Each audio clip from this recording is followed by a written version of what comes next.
Aida, en el programa del lunes pasado dimos breves explicaciones sobre lo que es la gnosis y quiero que en el día de hoy les des más explicaciones a todos nuestros televidentes. Sí, cómo no, Fernando.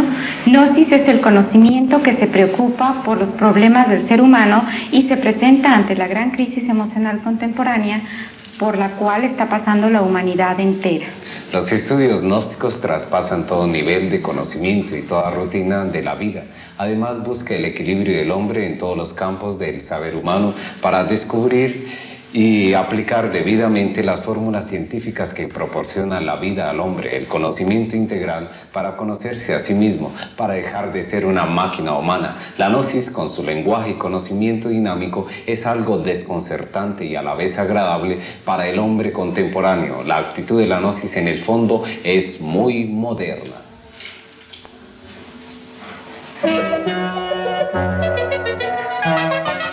Las momias de Egipto.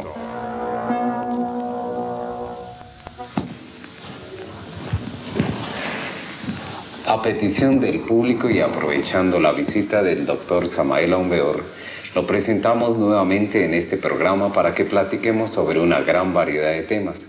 Claro que esta vez ya dejaremos un poco aparte el tema de la gran catástrofe final, ¿no es así, Aida? Claro, Fernando. Ahora hemos traído una serie de preguntas, nada menos que sobre el enigmático tema de las momias egipcias. Doctor Samael, se sabe que existen dos clases de momias, las momias vivas y las momias muertas. ¿En qué se diferencian estas? Ciertamente existen dos clases de momias, las vivas y las muertas. Junto a las muertas aparece siempre en los sarcófagos un vaso de alabastro contentivo de vísceras del difunto.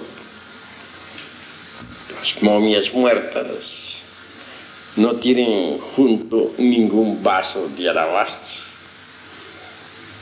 Indubitablemente, los egipcios conocieron una ciencia que los modernos ni remotamente sospechan. Ellos, con procedimientos exóticos y extraños, ponían su cuerpo físico en estado de catalepsia.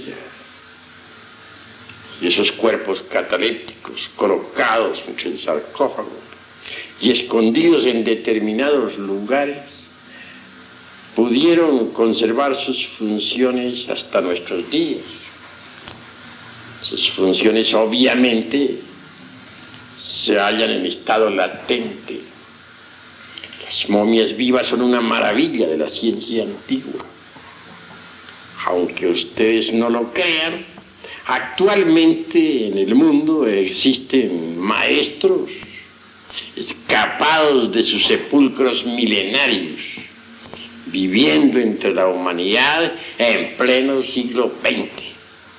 Esta clase de maestros inmortales se ríen francamente de nuestra tan cacareada civilización moderna. Díganos usted, doctor, el caso de Lobsang Rampa es un caso de intercambio atómico entre una momia viva y su actual cuerpo. Ciertamente, así es. Mártir Lobsang Rampa murió. Su cuerpo físico fue momificado. Sin embargo, como bien lo dice el mismo autor, se metió entre el cuerpo de un inglés. Quiero decir que su alma o espíritu, como ustedes quieran llamarle, se metió entre el cuerpo físico de ese personaje. Posteriormente, mediante el intercambio atómico, Mártir Lobsang Rampa volvió otra vez a revestirse con su cuerpo físico tibetano, aunque ya en forma transformada, claro está. Es magnífico el relato que Mártir Lobsang Rampa hace. En todo caso, nosotros lo hemos tomado muy en serio. Y así es. Indubitablemente, las momias egipcias son algo similar, pero mucho más avanzado. Doctor, las excavaciones realizadas por los arqueólogos y egiptólogos de las pirámides de Egipto pueden poner en peligro la evolución o más bien dicho el desenvolvimiento de las momias. Los arqueólogos están cometiendo muchos delitos de profanación. Bien sabemos el caso de la momia de Tutankamón. Los 22 arqueólogos que se atrevieron a profanar esa sepultura murieron. Y que sepan los modernos que los antiguos eran más sabios y que inútilmente intentarán burlarse de las amenazas hechas pues por los sabios de la antigüedad y escritas en los muros invictos de esas sepulturas sagradas. En todo caso, abrir tales sepulturas es un peligro verdaderamente. Empero, las momias vivas no serán encontradas tan fácilmente. Están debidamente protegidas por métodos secretos que nosotros jamás divulgaremos. Los arqueólogos modernos podrán encontrar momias muertas, pero las vivas están guardadas en algunos lugares para bien de la humanidad.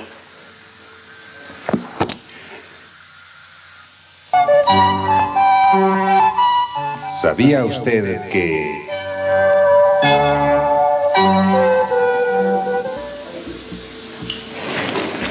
los egipcios vivían a orillas del Nilo y se sabe perfectamente que el gran recorrido que hace por estas tierras, este río, no se encuentran yacimientos de oro alrededor? ¿Acaso es que la gran sabiduría y maestría que lograron los egipcios les permitió lograr la transmutación de los metales bajos en oro? Ciertamente los egipcios sabían transmutar los metales bajos en oro. También nuestros antepasados en México amasaron el oro. De los incas diremos otro tanto. Así que es verdad que en los antiguos tiempos existieron verdaderos alquimistas capaces de transmutar plomo en oro.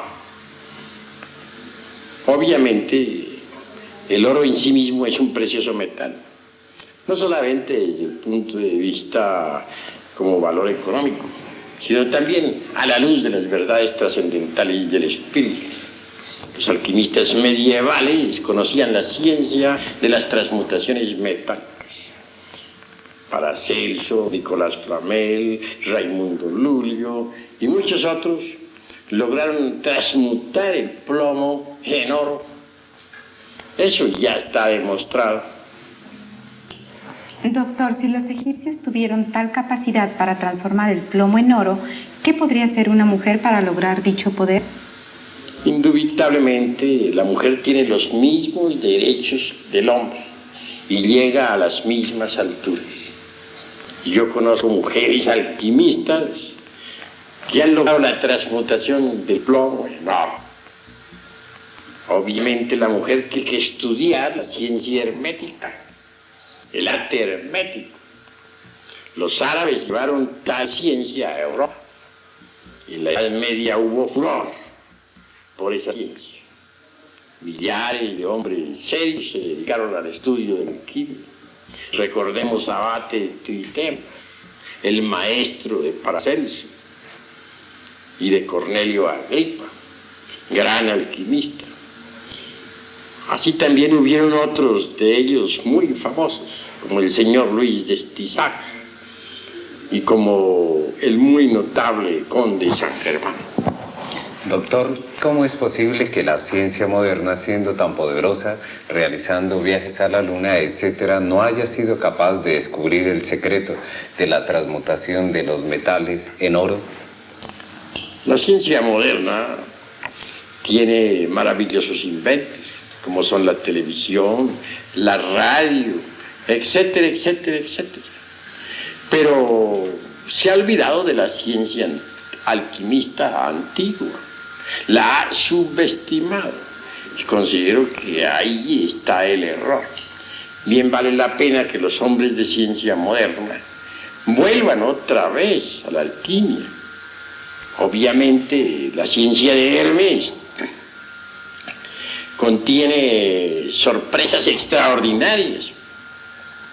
Bien vale la pena no solamente transmutar el plomo en oro, sino también lograr el famoso elixir de larga vida. Actualmente hay quienes inventan sueros para alargar la vida. Pero a pesar de todo, los hombres más famosos mueren rodeados de ilustres científicos. Doctor, finalmente díganos, ¿qué es la transmutación? Con el mayor gusto voy a responder a Aida algo sobre la transmutación. La transmutación es la ciencia maravillosa que nos permite cambiar una sustancia en otra. Por ejemplo, si transmutamos plomo en oro, ahí hay transmutación. Uno puede transmutar, por ejemplo, las fuerzas maravillosas del sexo en voluntad, en conciencia, en sabiduría, en amor, etc. Ya Sigmund Freud en el psicoanálisis se ocupa de la transmutación sexual. También es posible transmutar un metal en otro. Científicos actualmente lo hacen mediante la ciencia atómica, pero hacer oro actualmente resulta más caro que legítimo. Sin embargo, los alquimistas medievales, mediante conocimientos secretos que se han perdido hasta nuestros días, conseguían transmutar plomo en oro.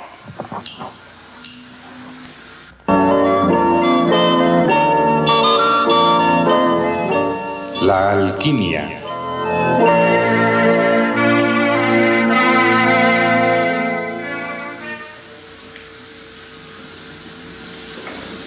Hace más de 700 años existió un hombre muy peculiar, Raimundo Lulio, nada menos el creador de una máquina pensante que fue hecha bajo los principios de la teoría cabalística de los gnósticos y que de hecho no se diferenciaba casi en nada de una moderna computadora.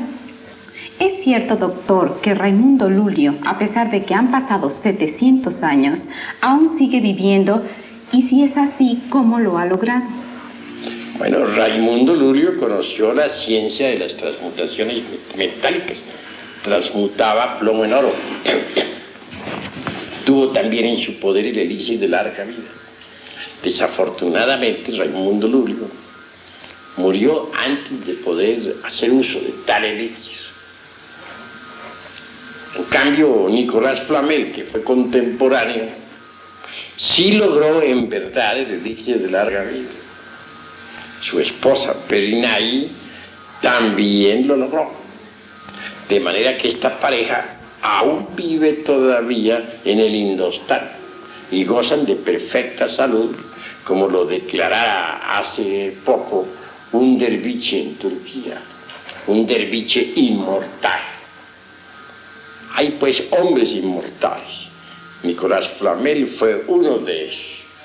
Raimundo Lulio, aunque tuvo el secreto, no lo logró, porque murió antes de poder hacer uso de sus secretos.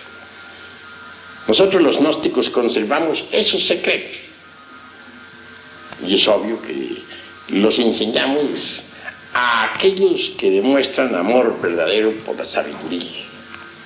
Sin embargo, tales aspirantes deben ser sometidos a rigurosos estudios y a terribles pruebas.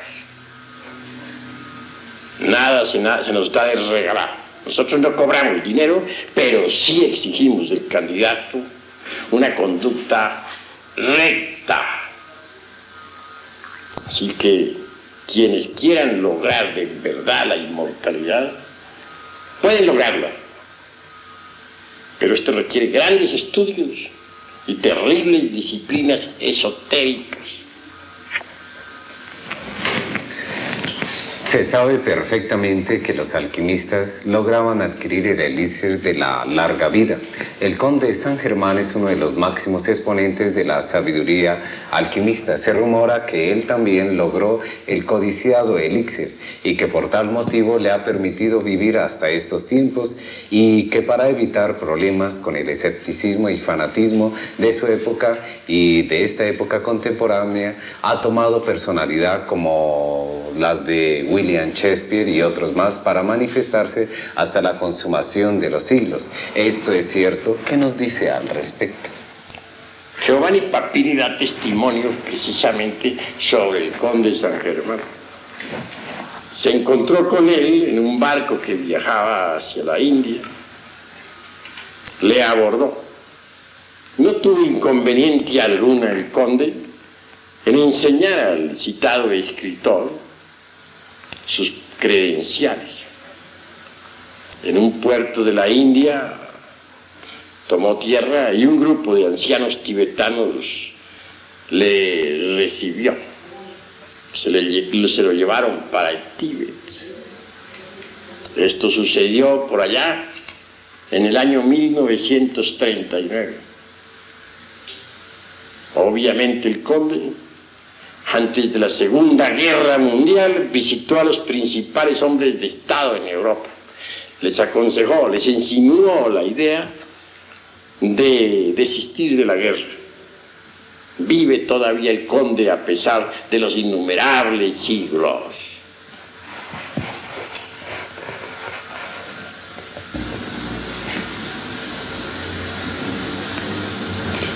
Otro de los excéntricos alquimistas de la antigüedad y que se supone lograron la eternidad al haber encontrado la piedra filosofal fue Nicolás Flamel. ¿Qué nos puede usted decir al respecto?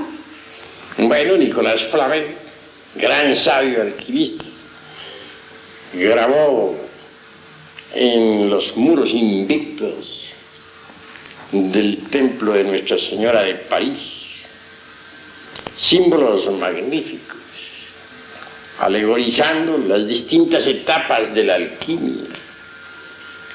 Él en Europa con sus fundaciones y sin embargo se conservaba pobre. Nicolás Flamel es enigmático. Como ya dije, vive en la India actualmente junto con su esposa Perinay. Posee el elixir de larga vida y la piedra filosofal. A muchos podrá parecerles exagerado lo que estamos diciendo. Obviamente esta clase de declaraciones están fuera del ambiente en que nos encontramos. Pero la verdad es la verdad y hay que decirla cueste lo que cueste.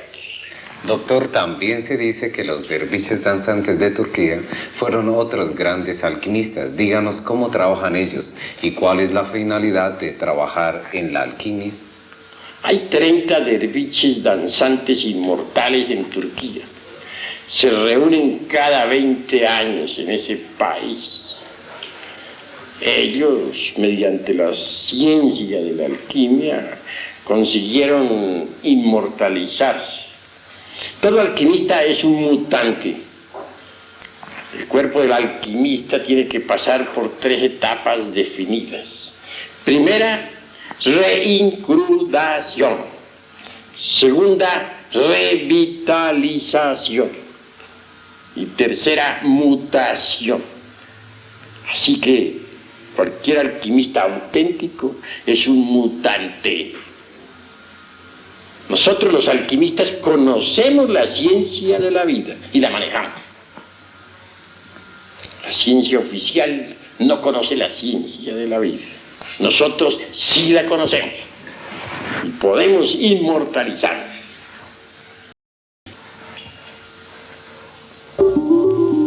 Sociología.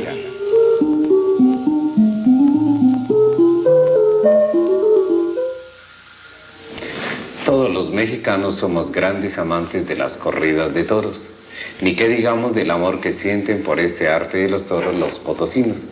Lastimosamente nadie ha conocido cuál es el verdadero origen de las grandes faenas de los toros. Es bueno que de una vez por todas quede aclarado que el arte taurino no es algo mecánico, sino algo trascendental. Doctor Samael Aumbeor, ¿qué luz nos puede dar usted sobre este tema? En nombre de la verdad tenemos que afirmar que tal arte es antiquísimo. Ya en el templo de Neptuno de la sumergida Atlántida se realizaba el toreo. Entonces resplandecían en el ruedo los 12 signos zodiacales. Las multitudes todas contemplaban el regio arte. Allí hay un simbolismo extraordinario. Los aprendices son en realidad los picadores. Los compañeros están representados por los banderilleros. Y el maestro que ha logrado eliminar de su naturaleza psicológica todos los defectos psicológicos, es decir, el ego animal, está perfectamente realizado por el torero. Así que ese arte es maravilloso. Antes de entrar en el ruedo, el torero con sus trajes de luces maravillosas se hinca humildemente ante su virgencita. No está de más recordar que los antiguos toreros del dios Neptuno rendían siempre culto a su madre divina. Así pues se conserva por tradición tal procedimiento y eso hace del toreo una obra maravillosa.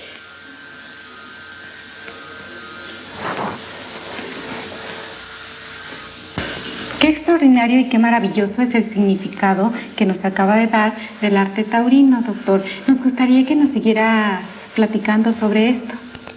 El esoterismo taurino es portentoso. Los grandes sabios de los tiempos idos escribieron preciosas obras sobre el esoterismo taurino. Indubitablemente el toro alegoriza al ego animal, es decir, al yo de la psicología experimental que todos llevamos dentro y que es un manojo de deseos, pasiones, odios, etcétera, etcétera, etcétera. Las vestiduras del torero son también altamente simbólicas. La espada, por ejemplo, representa a la voluntad que necesitamos para dominarnos a sí mismos, para controlar nuestras pasiones animales. La capa viene a representar en forma enfática la sapiencia, la sabiduría, y en general todo lo que existe pues en el arte taurino resulta profundamente alegórico. El esoterismo taurino nos lleva a la sapiencia. Le agradecemos mucho, doctor Samael Aún Weor, sus contestaciones han sido formidables, muy interesantes para el público potosino. Esperamos contar siempre con su atención. Se despide de ustedes Aida Berliavsky. Bueno, y también antes de despedirme en esta noche, les hacemos la invitación especial a todos los televidentes para que asistan a nuestras conferencias sobre toda esta serie de conocimientos en Mariano Otero 626. Muy buenas noches.